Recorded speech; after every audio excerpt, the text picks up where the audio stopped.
असर की नमाज के बारे में रसूलुल्लाह सल्लल्लाहु अलैहि वसल्लम ने कहा कि जिस इंसान ने असर की नमाज जानबूझकर छोड़ी, जानबूझकर से मुराद है एक तो है ना कि सो गया है, याद नहीं रहा, या वैसे ही कोई बाजार में है, मस्जिद नहीं मिल रही, जैसे खवातीन है बाजार में अक्सर होती हैं, कोई जगह नहीं नमाज पढ़ने की, मिस हो जाती है। एक है कि जानबूझ के पता है असर की नमाज पढ़नी लेकिन नहीं पढ़ी। It is as if he lost his whole family. सही बुखारी की हदीस है, ऐसे है जैसे उसकी पूरी फैमिली चली गई। और एक हदीस में आता है कि उसके सारे अमाल बर्बाद हो गए। इट इज एज इफ उसके सारे अमाल बर्बाद हो गए। ये भी सही बुखारी की हदीस है। तो इसलिए अल्लाह ताला ने कुरान मजीद में सलातल वुस्ता की हिफाजत की बहुत तलकीन की, और सलातल वुस्ता इज द मिडल सला। असर की बहुत अहमियत है, असर की नमाज की। ओके, तो कुछ भी हो जाए असर की नमाज न छोड़ा करें। प्रॉफिट सल्लल्लाहु अलैहि वसल्लम सेड, बहुत लंबी हदीस है लेकिन मैं आपको वो बताऊंगा जो बेसिकली क्रक्स है उस हदीस का।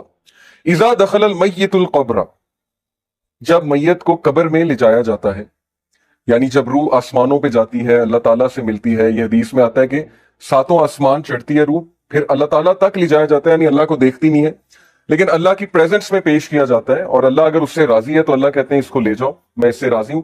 अगर अल्लाह नाखुश है, राजी नहीं है, तो फिर कहते हैं कि थ्रो हिम, इसको फेंक दो यहां से, और फिर ऊंचाई से उसको फेंका जाता है रूह को कब्र तक।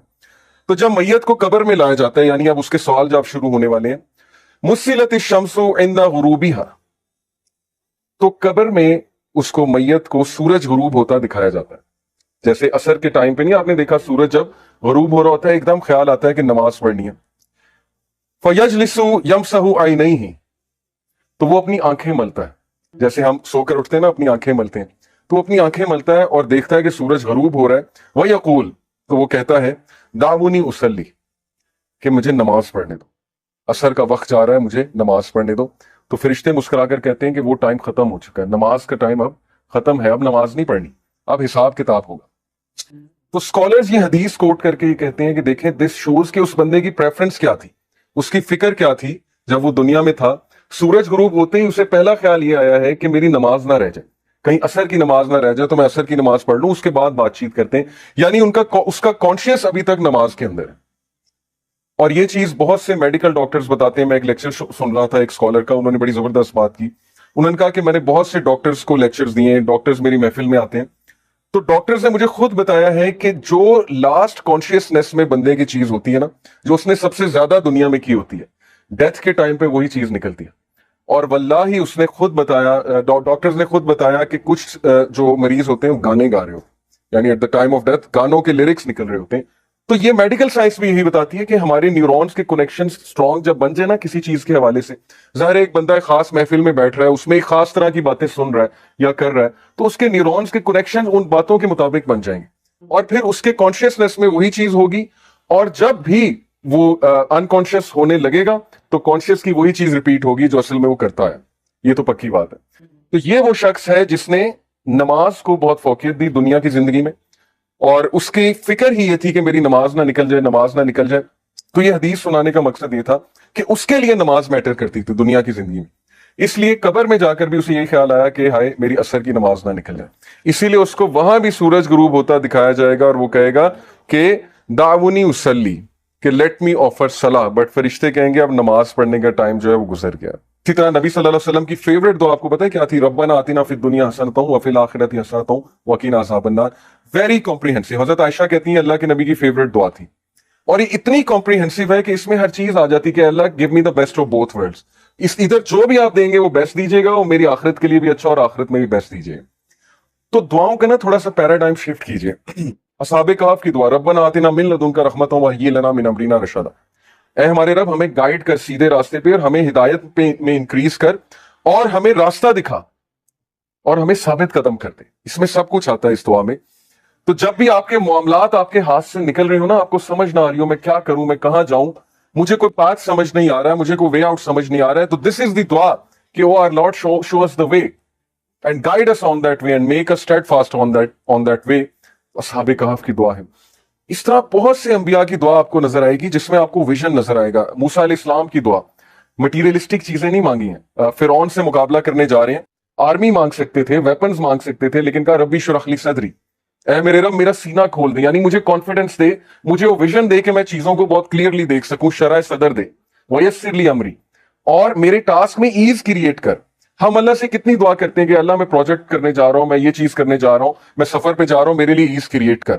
یا اللہ میں خاندانی جو ہے وہ معاملہ نبھانے جا رہا ہوں، میرے لیے ایز کریٹ کر، یا میں جاب کا انٹرویو دینے جا رہا ہوں، میرے لیے ایز کریٹ کر، میرے لیے بہتری فرما اس میں۔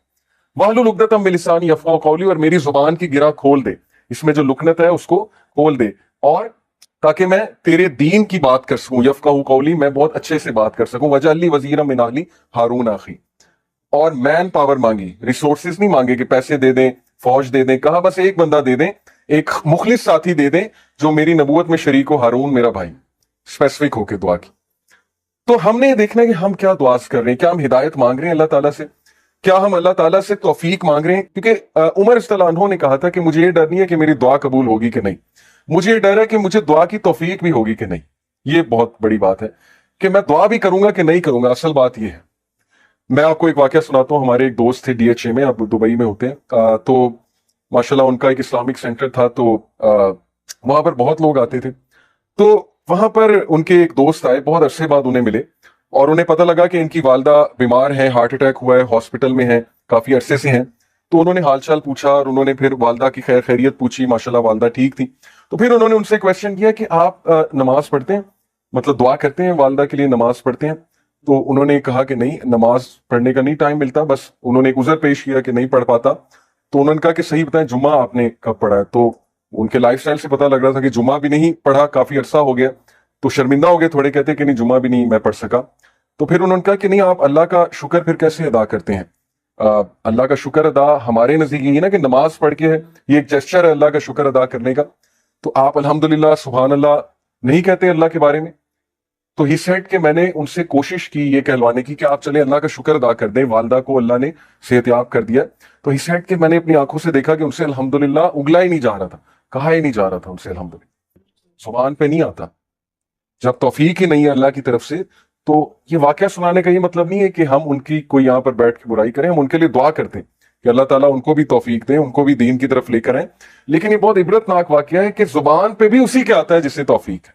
تو اللہ سے توفیق مانگنی چاہیے کہ میرا دل سخت ہو گیا ہے، میری زبان پہ یہ چیز نہیں آ رہی، نماز پڑھنے کا دل سپوز کسی کا نہیں کرتا، تو دعا کریں۔ لاسٹ ٹائم ہم نے ایک دعا سیکھی تھی، ربی اعنی علی ذکرک و شکرک و حسن عبادتک۔ تو یہی تو وہ دعا ہے کہ اللہ مجھے عبادت میں حسن عطا فرما۔ تو مین چیز ہے دعا کا کرنا۔ جس بندے نے دعا کے لیے ہاتھ اٹھا لیا، میں آپ کو بتا رہا ہوں، اس کی زندگی چینج ہو جائے گی۔ یہ اللہ کا وعدہ ہے۔ سورہ عنکبوت میں ورس 65 میں اللہ تعالیٰ کہتے ہیں کہ جو بھی ہمارے راستے میں جہاد کرے گا، چلے گا، تو ہم اس کے لیے راستہ ہموار کریں گے، ہم اس کے لیے راستہ کھولیں گے۔ میں آپ کو مثال دیتا ہوں، 2018 میں دسمبر میں ہم نے عمرے پہ جانا تھا۔ یہ بلال بھائی بیٹھے ہیں، یہ بھی اسی طرح اگلے سال گئے عمرے پہ۔ ایک گروپ نے جانا تھا، ام القرا یونیورسٹی نے ایک کوٹا دیا تھا کہ پاکستان سے 10 لوگ آ سکتے ہیں جو دین کا کوئی کام کر رہے ہیں۔ تو ماشاءاللہ انہوں نے ہماری رہائش کا بھی انتظام کیا، انہوں نے ہمارے کھانے پینے کا بھی انتظام کیا، اکوموڈیشن کا بھی کیا، صرف ٹکٹ ہم نے لگائی۔ یہ بھی الحمدللہ میں کافی عرصے سے اللہ سے دعا کر رہا تھا کہ اللہ بلا لے وہاں پہ، تو اللہ نے ایز بہت کریٹ کر دی۔ مجھے ایک دوست نے کانٹیکٹ کیا کہ جی عمرے کے لیے یہ کوٹا آیا ہے، تو آپ جانا چاہیں گے؟ میں نے کہا ہاں بالکل جانا چاہیں گے۔ تو اللہ نے میرے لیے تو ایز